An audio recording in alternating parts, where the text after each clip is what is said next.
Perkenalkan, nama saya Indra Maya dengan NIM 184102019 dari jurusan S1 Teknik Komputer Universitas Dinamika.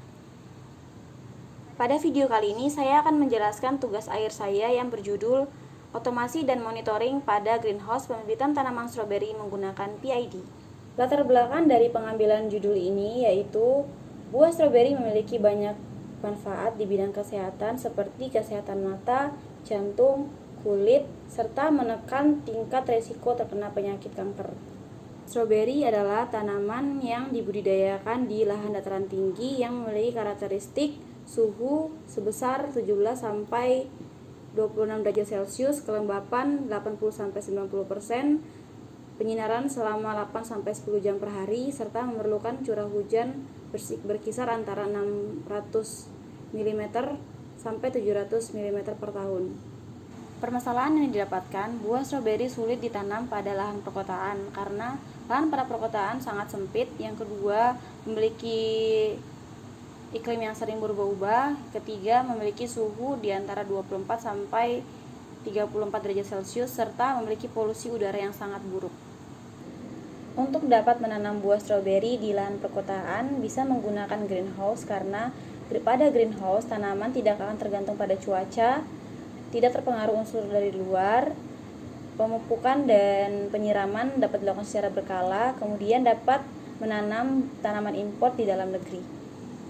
Pada penelitian ini, untuk menstabilkan suhu dan kelembapan greenhouse menggunakan metode kendali PID atau Proportional Integral Derivative. Kemudian rumusan masalah yang didapatkan, yang pertama, bagaimana merancang sistem otomasi suhu, kelembapan udara, serta intensitas cahaya untuk pembibitan tanaman stroberi. Yang kedua, bagaimana merancang dan menerapkan sistem kendali PID untuk menjaga kestabilan suhu serta kelembapan pada tanaman stroberi.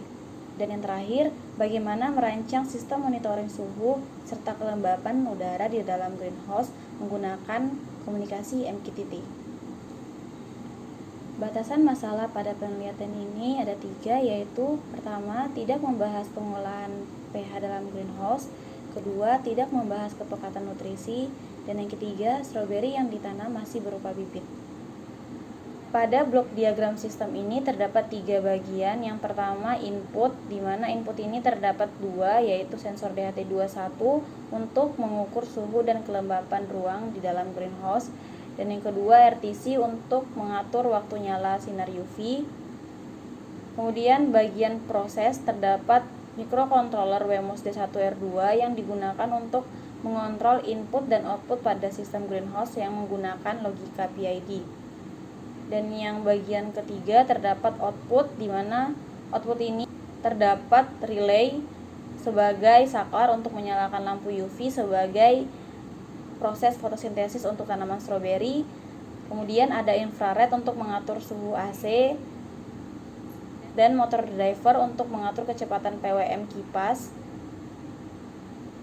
Untuk monitoring jarak jauhnya terdapat smartphone, yaitu menggunakan aplikasi MQTT untuk mengontrol jarak jauh, dan untuk jarak dekatnya dapat dipantau melalui LCD 16x2.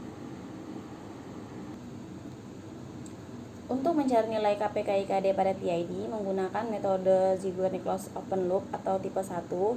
Nah, di metode ini ada 3 tahapan. Yang pertama, memperoleh kurva S dalam membuat sebuah eksperimen. Setelah membuat eksperimen, tahap keduanya yaitu mendapatkan waktu mati atau L dan waktu tunda atau T. Nah, dari eksperimen tersebut dihasilkan untuk suhu nilai L sebesar 10, T sebesar 36,2, dan kelembapan L sama dengan 1 dan T sama dengan 9,5. Tahap terakhir yaitu mendapatkan nilai KP/KIKD-nya menggunakan rumus Ziegler-Nichols Open Loop dan menghasilkan nilai KP/KIKD pada suhu sebesar 4,32, KI-nya 0,22, KD-nya 21,6, kelembapan KP sama dengan 95, KI sama dengan 0,25, dan KD sama dengan 4,75. Pada penelitian ini dilakukan beberapa pengujian karena hal ini bertujuan untuk mengecek tiap-tiap komponen agar bekerja dengan baik saat digunakan. Pengujian pertama yaitu melakukan pengujian sensor DHT21 yang dibandingkan dengan alat ukur suhu dan kelembapan hidrometer. Rata-rata error yang didapatkan untuk suhu sebesar 1,0 dan untuk kelembapan sebesar 6%. Pengujian yang kedua adalah pengujian LCD 16x2, di mana data yang dikirim dari microcontroller Remote 1R2 dapat ditampilkan dengan baik oleh LCD 16x2. Pengujian yang ketiga adalah pengujian RTC atau real time clock. Hasil dari pengujian ini, RTC memiliki selisih waktu 25 detik dengan waktu yang ada pada smartphone. Pengujian yang keempat adalah pengujian kondisi lampu UV berdasarkan RTC.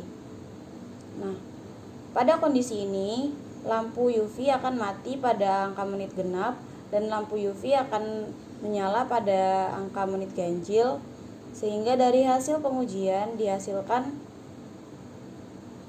mengatur kondisi lampu UV berdasarkan RTC. Pengujian masing-masing dilakukan secara 1 menit. Rata-rata pengujian menghasilkan keberhasilan 100%. Pengujian yang kelima adalah pengujian tampilan data suhu dan kelembapan pada MQTT. Nah, hasil dari pengujian ini, monitoring suhu dan kelembapan udara pada aplikasi MQTT dibandingkan dengan LCD. Pengujian dilakukan selama 13 menit dan menghasilkan rata-rata error suhu dan kelembapan sebesar 0%. Pengujian yang terakhir adalah pengujian sistem otomasi. Nah, pada pengujian ini, sistem diuji menggunakan metode PID yang dapat mengatur nilai suhu dan kelembapan pada greenhouse.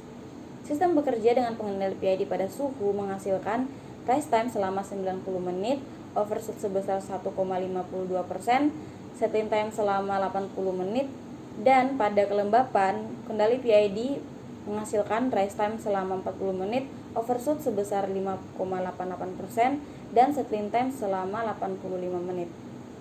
Pada penelitian ini ada 3 hasil yang disimpulkan, yaitu yang pertama, pada sistem otomasi alat yaitu suhu memiliki rata-rata error sebesar 1% dan kelembapan sebesar 6%. Selisih dari waktu menyala lampu UV sesuai dengan RTC berhasil 100%.